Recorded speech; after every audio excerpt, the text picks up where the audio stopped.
Hello and welcome to the introduction lesson Bellringer session for line. Today we are learning about how artists use line in their artwork and what that means. First, let's talk about the definition of line. Line means a mark or area that is significantly longer than it is wide. So that means looking at something like this, where it's filled in, compared to maybe even something that's like a little bit stretched out, you can see that this is significantly wider than it is long. So that becomes a shape compared to a line that looks like this.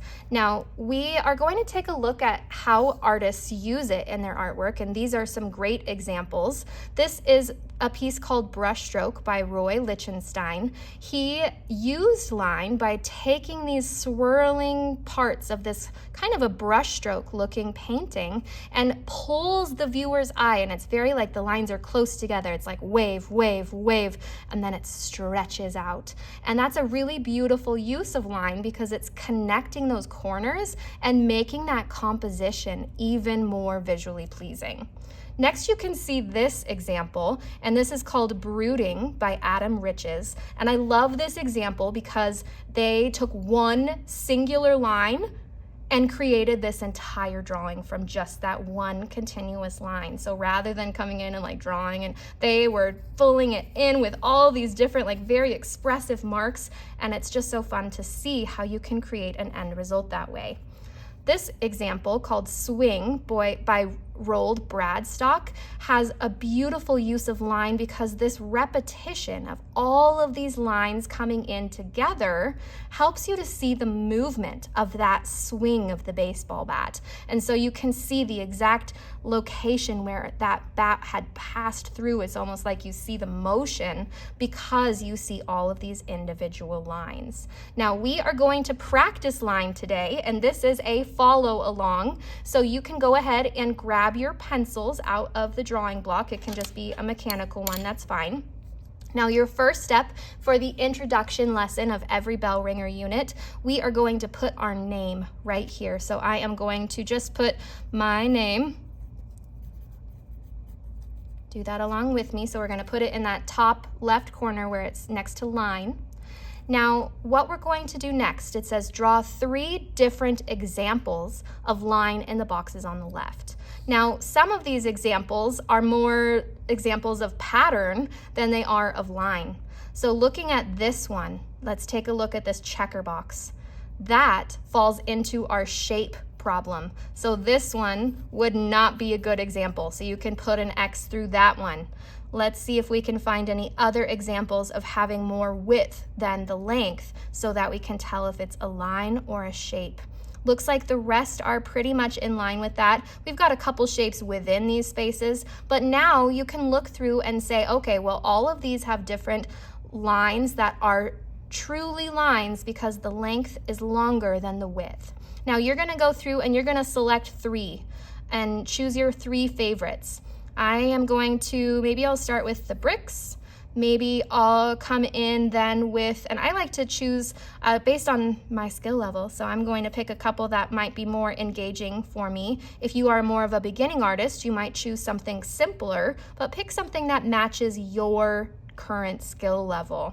Now we are going to continue. Let's add in one last little line section. Okay, now we are going to go through and we're going to do our very best to copy these exactly. And I want you to take your time and make this nice and neat. I want you to stay inside the lines. I want you to really focus on drawing what you see. And some of these examples have lines that are thicker. So for example, this drawing right here where I've got like the little dip down, the straight across, the dip down, we're gonna double that line. So it's actually making it look like a thick line rather than just 2 lines next to each other. So you are going to pay attention to whether you are thickening any of your areas of your lines.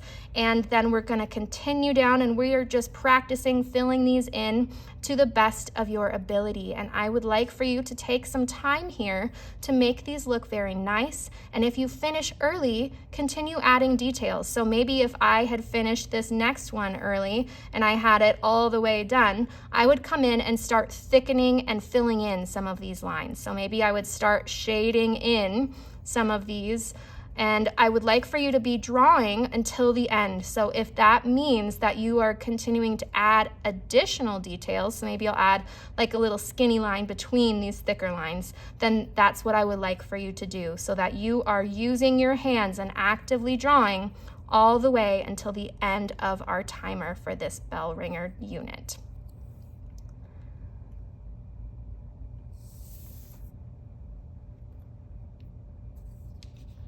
Next, I am going to show you guys our second bell ringer side. Let's begin on line variation today. We are going to go through and talk about what line variation means first, and then we're going to have a follow along video for you to try it with me. Line variation, and you can see it in these two examples, so I want you to take a look and I want you to put your finger right at the bottom of this shoe with me. I want you to notice that this line is thicker, and what they're doing here is implying a shadow. It's implying that it's darker underneath. By just thickening that line, they've implied a shadow, and that's so awesome to know and be able to use in your own artwork. So we are focused on the fact that these drawings have some lines that are skinny and some lines that are thick and some lines that taper, which means that it's not just a line that is thick or thin. It starts out thick and then goes thin. So you can see this is an example right here of what it means to taper. That means that it's getting skinnier and skinnier. Now what we're going to do for our first practice, we are going to go through and we are going to thicken this line at the top and bottom of the curve. We're making a slow slope back to get to the skinny width, and it'll be going skinny in the vertical sections and then thicker on the tops and bottoms. So I want you to watch this first, and then I'm gonna let you try it. I'm gonna have you watch here, so eyes up on the board. We're gonna start on the vertical part of our line and we keep it skinny. And then as we get to the top, we get thicker, thicker, thicker, and thicker, thicker. And then we're going to taper back because it's going vertical again. So we wanna get it skinny. And now we're going to the bottom, so we're gonna get thicker, thicker, thicker. And now we're at the vertical, so we're gonna get skinny.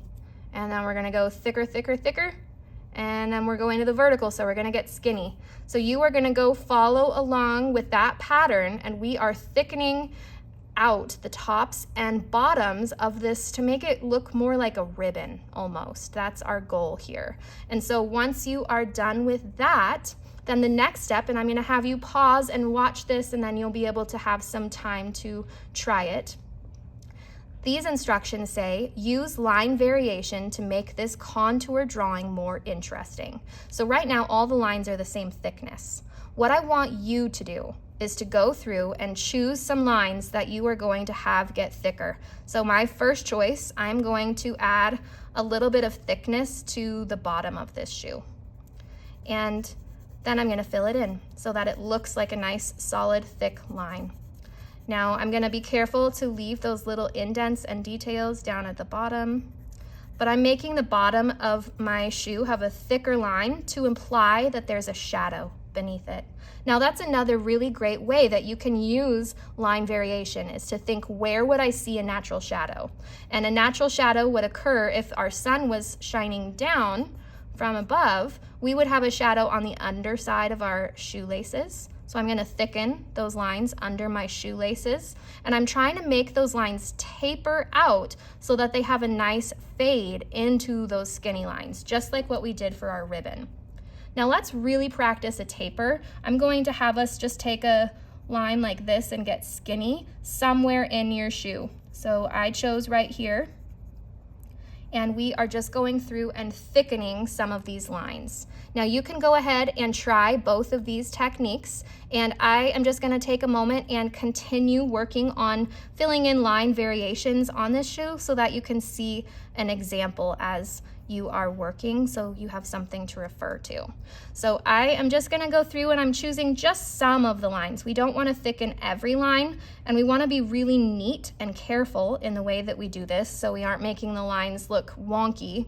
I am going to choose the back edge to make thicker as well, just to kind of imply that that's a shadow side.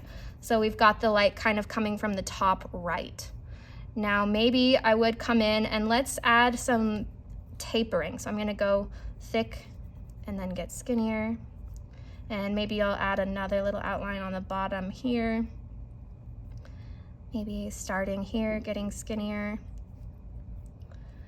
So we are just giving ourselves lots of different thicknesses of lines is really our main focus here.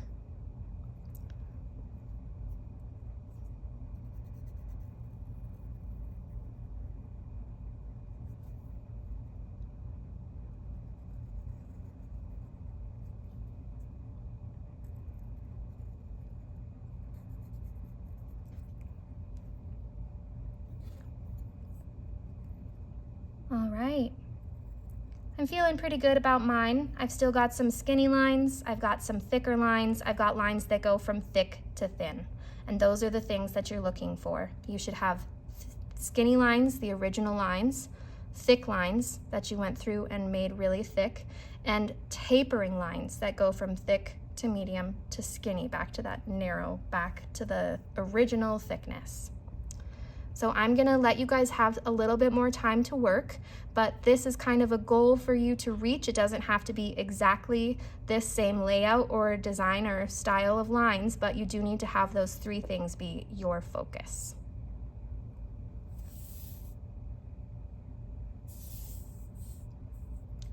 Hello and welcome to our third and final Bellringer session for line. We are going to be learning how line can be used to express emotion today. So I am going to have you watch this one first and then you're going to try it. So you can see that in this little chart, and maybe you can't see very well, but it says very small in these tiny little words that we have different descriptions for different types of lines. So this line right here looks very active. This is passive, so it's not really doing much, right? But this one has got some action to it. Then this one is very stable, and this one is unstable. So you can kind of see like the difference in how we can create these emotions just on the one singular line. Now, like I said, I want you to watch this and then you'll try it, but I'm going to show you my interpretation of these three emotions, and then you can try your own interpretation. They do not have to be the same, but I'll show you how I would attempt it. Now for calm, we want to be thinking, okay, how can I show like the calm motion? And I kind of think like, okay, like a little bit of a wave, a little bit of a wave. And it's just kind of rocking you back and they're kind of flowing together. And then maybe I've got like a bigger gap, and then maybe they're close together again. They're just kind of taking their time, just smooth flowing. So that's how I would attempt calm. And then I could go back and add line variation. So I could choose to maybe thicken up some lines. I could choose to add a taper to a line. So maybe I'd start thick and then have it get skinnier. So you can add some line variation to calm. Now for anxious, I think of, at least my anxiety, is when I'm sitting there and I just can't stop and I'm in a thought spiral and I'm thinking and I'm like, oh my gosh, that makes me really nervous. I don't know what I'm going to do about it. I can't decide about what I should do. So I feel like there's like a lot of pressure when you're feeling anxious. I feel like it's not a clear direction where you're going and it's all just kind of jumbled. Right? So you can go about this in lots of ways. You can come in and add some lighter lines that kind of accentuate the busyness of that kind of feeling. So when I'm feeling anxious, it's all kind of like stemming from that jumble, that anxious anxiety feeling, and that's kind of where I'm at for anxious. Now for scattered, that's just kind of like you're doing one thing and then you get distracted. And then you're doing one thing and you get distracted, like squirrel. And so we're drawing, and then what? And then I'm drawing, I don't know what you mean. And so we're just kind of like overlapping our lines. They're kind of like jagged and going in different directions because you're not quite sure where you should be going. Do you know what I mean? Now, I want you to try your own interpretation, and I want you to use the entire time given to go through and provide line variation on the individual examples that you've created of how you can show these emotions with line. I hope that this was helpful, and remember that on our final day, you are going to take your insert, your little section we completed, and you're going to fold it in half, and we are going to keep this in your Bellringer folder until we reach the end, and we'll combine these sections to make a book. But make sure you have your name on the front so that we can make sure we don't lose these and won't have to redo them later on. Now, I want you to double check at this point and make sure that all 3 of your activities have been done to the best of your ability and that you have them nice and neat, that they're all complete. Thank you so much for watching.